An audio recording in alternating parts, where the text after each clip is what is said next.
오늘 말씀의 제목은 찾아오시는 하나님이라는 제목으로 함께 은혜를 나누고자 합니다.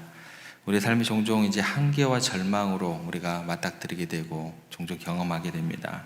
그래서 우리가 때로 아무것도 할 수도 없다고 느껴지는 순간들이 있습니다. 바디메오가 그랬던 것처럼 절망 속에서 하나님의 은혜가 바디메오에게 어떻게 임하고 역사하는지 생생하게 보여주는 그런 본문의 구절입니다. 자신의 한계를 너무나 잘 알고 있었던 그 바디메오, 시각도 잃었고 또 사회적으로 소외되었고 경제적인 능력도 없었던 그가 할 수 있는 것은 다윗의 자손이여 라고 외칠 수 있는 그런 유일한 외침밖에 없었지만 그 하나님의 은혜를 믿는 그 믿음의 외침이 또 하나님의 은혜를 더욱더 크게 우리 가운데 나타내는 증거가 되는 그런 아름다운 장면의 오늘 본문의 모습입니다. 바디메오가 그 외칠 수 있었던 것은 분명히 그 삶의 자리에서, 그 절망의 자리에서 예수님께서 그곳 가운데 지나가셨기 때문이다라는 그 장면을 우리가 주목해 보고자 합니다. 가만히 보면 이제 예수님께서 찾아가신 것이죠. 그가 목 놓아 외치긴 했지만 예수님께서 그곳을 찾아가셨다라는 그 구절이 어디에 잘 나오냐면 46절을 한번 좀 잘 눈여겨보겠습니다. 오늘 46절 한번 저희들이 같이 다시 한번 읽어보겠습니다. 그들이 여리고에 이르렀더니 예수께서 제자들과 허다한 무리와 함께 여리고에서 나가실 때에 디메오의 아들인 맹인 거지 바디메오가 길가에 앉았다가 이제 바디메오가 길가에 앉아 있는 그런 장면이 묘사가 되는데 그 앞에 어떤 구절들의 내용들이 사건들이 묘사가 되는지 잘 살펴보면 예수님의 일행이 이제 여리고에 이르렀죠. 예수님께서 그곳에 가셨다는 게 먼저가 등장이 되고 그 다음에 나오는 구절이 뭐냐면 예수님이 제자들과 허다한 무리들과 함께 여리고에서 이제 나가신다라는 거예요. 지금 뭐 하시는 거냐면 예수님께서 여리고에 이르렀다가 그냥 바로 나가시는 거예요. 그냥 뭐 하러 오셨냐라는 거죠. 그러니까 제자들과 허다한 무리들과 함께 있었지만 예수님께서는 그들과 함께 이르렀다가 그냥 바로 나가시면서 바디메오라는 사람에게 온통 시선이 이제 고정되게 된다라는 거예요. 예수님께서는 여리고에 가신 목적이 이 한 사람 곁을 일부러 지나가고 계신다라는 것이죠. 그러니까 여리고에 이르렀는데 허다한 무리들과 함께 여리고를 나가시면서 디모의 아들 그 한 사람에게 모든 포커스가 집중된다라는 것입니다. 여리고성 하면 여러분들은 누가 떠오르게 되세요? 여리고성 하면서 떠오르는 것들에 대한 것들을 오늘 한 사람을 좀 이야기를 한번 해볼게요. 내일은 여리고성이 떠오르는 다른 구약의 사건을 가지고 또 한번 접근을 한번 해볼게요. 여리고성 하면 여러분들이 가장 잘 아는 사람이 하나 떠오르실 겁니다. 또 다른 이야기가 떠올라요. 비슷한 여건입니다. 누굴까요? 삭개오입니다. 삭개오. 하나님께서 찾아오시는 사람에 대한 것들, 사랑에 대한 것들을 더욱더 분명하게 나타내주는 여리고이면서 바디메오가 아닌 삭개오를 통해서 좀 생각을 해보면 이 사실이 명확하게 더 다가오게 됩니다. 삭개오는요, 키가 작은 사람이었고 세리장이었기 때문에 예수님을 만나러 갈 수가 없었어요. 갈 수가 없으면 누가 찾아와야지 삭개오를 예수님을 만날 수 있을까요? 예수님이 찾아가지 않으면 삭개오는 예수님을 만날 수 없는 그런 사람이었다라는 것입니다. 더군다나 예수님께서는 많은 사람들에게 둘러싸여 있었고 그것을 뚫고 갈 용기에게는 삭개오에게는 없었습니다. 왜 그러냐면 세리장이라는 자신의 신분이 있었기 때문에 만약에 예수님께 접근하려고 하면 사람들이 돌멩이를 들어갖고 던졌겠죠.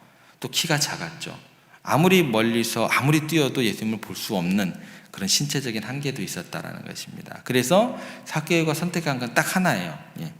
예수님께서 지나가실 만한 그런 길가에 나무 위로 올라가는 거죠. 거기 위에 올라가서라도 쳐다봐야 예수님을 볼 수 있겠다라는 것이죠. 삭개오 노력이 굉장히 애틋해 보이는 그런 장면이다라는 것입니다. 그런데 때마침 예수님께서 그곳으로 지나가시게 되고 그냥 지나가시는 게 아니라 그 삭개오 밑에서 걸음을 멈추시고 삭개오를 쳐다봤다라는 거예요. 삭개오에게 다가가셨다라는 것입니다. 그리고 삭개오야 라고 불러줬어요. 이름을 불러줬어요. 이 이름을 불러줬을 때 삭개오가 굉장히 감동을 했을 것입니다. 왜냐하면 자기 이름을 친히 아신다는 것도 놀랍지만 자기 이름을 불렀던 사람이 처음이거든요. 왜 그래요? 삭개오라는 그 사람은요, 자기 이름을 잊은 지 오래요.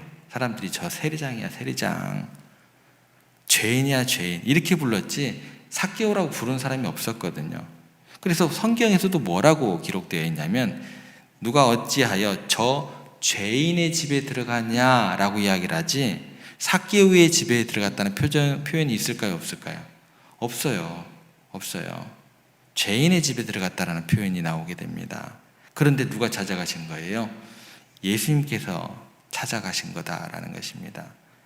우리가 맹인이고 캄캄하고 어찌할 바를 모르는데 이렇게 주님의 전에 나와서 부르질 수 있게 된 것도 사실 우리 가운데 복음이 먼저 전파되었기 때문에, 나를 찾아오신 주님이 있었기 때문에 이게 가능하다라는 거예요.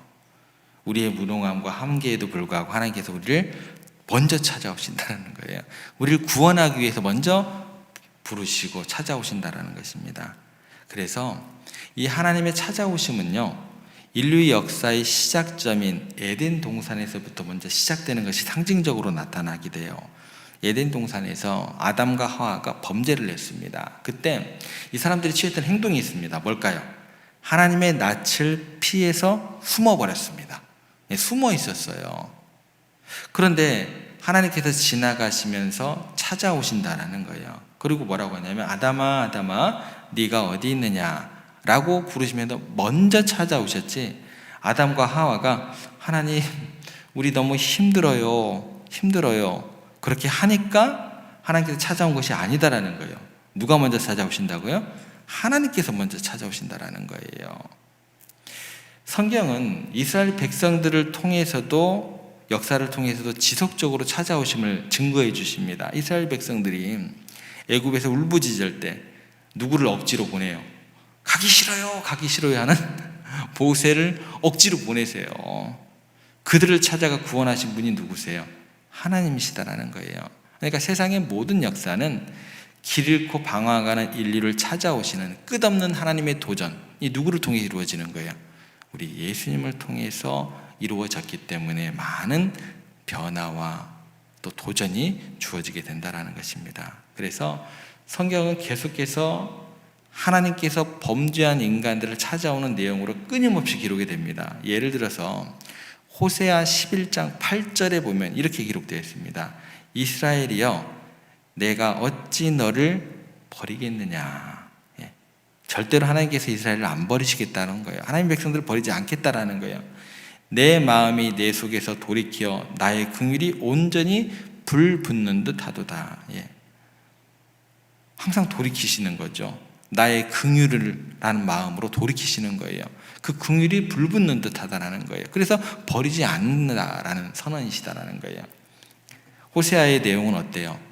호세아하고 부인 고멜하고 두 명의 이야기가 하나님과 이스라엘 백성을 상징적으로 나타내는 그런 선지서입니다.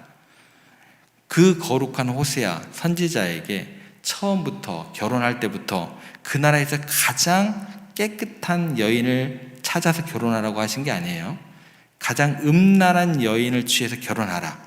이게 말이 되냐는 거예요. 거룩한 선지자에게. 근데 그렇게 명령을 하셨습니다. 얼마나 선지자로서는 마음이 아팠겠어요. 내가 하나님의 사람인데 평생 거룩하게 살아왔고 또 살려고 하는데 가장 음란한 여자를 택해서 결혼하라 그랬습니다. 그런데 결혼을 딱 하고 났더니 계속 도망가요. 또 죄 가운데 먹고 마시고 하다가 또 노예가 돼서 학대를 받아서 버려지면 절망 가운데 있으면 하나님께서 호세아를 또 부르십니다. 또 찾아가라. 네 부인 찾아와라. 다시 속량하고 데리고 오면 어떻게 될까요? 또 다시 죄악이 발동이 돼서 또 절망 가운데 있고, 그러면 하나님께서 호세아에게 또 나타나십니다. 또 찾아가라. 또 속량하고 또 데리고 오라. 호세아 선지자의 이야기는 어떤 이야기를 하는 거냐면 하나님의 끝없는 사랑을 가장 극적으로 보여주는 거예요. 계속해서 찾아가시는 그 하나님의 사랑을 보여주신다라는 것입니다. 끊임없이 하나님은 여러분들을 찾아가신다라는 거예요. 여러분, 우리들이 신앙생활을 할 때 보면 무슨 착각을 하게 되냐면 내가 너무 힘들고 어려워요. 그러면 우리 스스로 어떤 착각을 하게 되냐? 내가 하나님 찾았어. 내가 하나님 찾아왔어. 라고 생각을 합니다. 그렇지 않아요. 사실은 정반대입니다. 하나님은요, 우리의 아픔과 절망과 고통을 아시고 사실은 하나님이 먼저 우리를 찾아오신다라는 거예요. 여러분들의 신앙의 노력이 아니다라는 거예요. 이게 하나님의 은혜가 더 앞선다라는 그 진리를 성경은 계속해서 보여주고 있습니다. 멀리 하나님을 떠나 있던 우리를 찾아오시고 우리의 아픔을 다 이해하고 계신다라는 거예요. 돌이키신다라는 거예요. 하나님께서 긍휼의 마음으로. 겟세마네 동산에서 예수님의 모습을 보면은요, 예수님께서 두려움과 공포에 빠져 있는 모습이 정확하게 묘사가 됩니다. 예수님께서 이 땅에 사람으로 계실 때요, 자기를 죽음에서 구원하실 이에게, 하나님에게 심한 통곡과 눈물로서 기도했고 그 부르짖음에 응답을 받으셨습니다.